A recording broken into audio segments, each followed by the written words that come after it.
For all the working moms and dads out there, there is a light at the end of the tunnel. What I wish I knew before becoming a working mom. We start the day with our kids calling out our names and rushing us off our bed and into the kitchen to get their breakfast ready, to spend some time with them. But there's always that feeling of rushing through their routine that we can't shake off. It's like we're constantly on the go, rushing out the door, getting them to school, rushing to work, coming back from work, rushing to pick them up before it's too late, coming back home, and then already with 1 million things to do in the house, house chores that were left undone all day because you were busy at work all day. And then you have to get dinner prepped, and the kids are asking for attention because they've spent the entire day without you. So what do we do to not burn ourselves out before they go to bed? In an ideal world, we would all have access to someone to clean our house, someone to cook for us. We wouldn't need to go to work every day, or we would just work for hobby. And we would have all the time in the world to spend with our kids. But sadly, that's not the reality for most of us. So what can we do to minimize this daily stress in our lives? We all have this erroneous idea that the more time we spend with our kids, the better. Yes, although that can be true to a certain extent. What matters the most above all else, above all the amount of hours in the world, is quality time, not quantity. Sometimes if we spend 24 hours with our kids, it doesn't necessarily mean it's enjoyable 24 hours. How much of those 24 hours were actually quality time? If we're spending 24 hours with our kids with our eyes glued to our phones the entire time, or at least most of the time, that wouldn't translate into quality time, would it?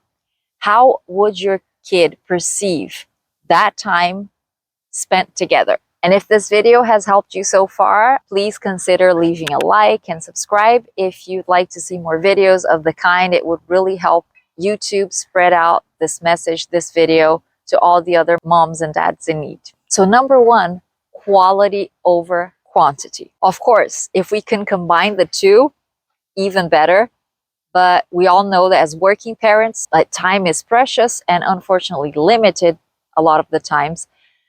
So what can we do to spend that quality time with our kids when our dishes are overflowing and there's piles and piles of laundry to be folded or washed and dinner hasn't been started yet? How can we shift that perspective into a better one?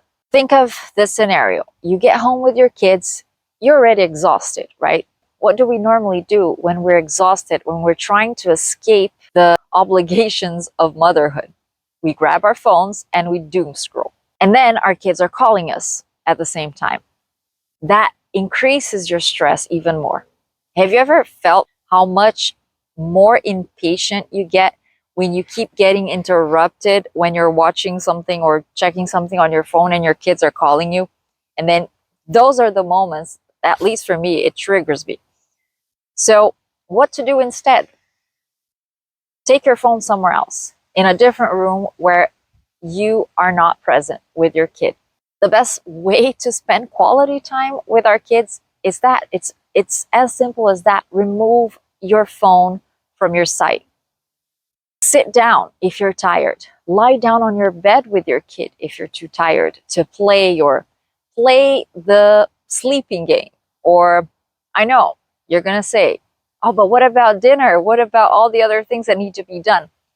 You know what? If we ask ourselves this question, is it harder to deal with a whiny, needy child, or is it harder to deal with a messy house? I would go with the whiny child. It's a lot more work if your kid is feeling needy and feels like you're not giving them enough attention than having to clean your house. We can all do that, obviously, at our spare time, if we ever have some, but there's always a way to squeeze in some time for the urgent chores that we need to do around the house. But honestly, we spend so much time worried about keeping the house clean, keeping all the dishes clean, keeping everything in order at all times. And we are constantly failing at that task. Why is that? Because we put such high expectations on ourselves, and we forget that now we are moms and dads with kids in the house. So it is near to impossible to keep a house constantly organized when you have kids.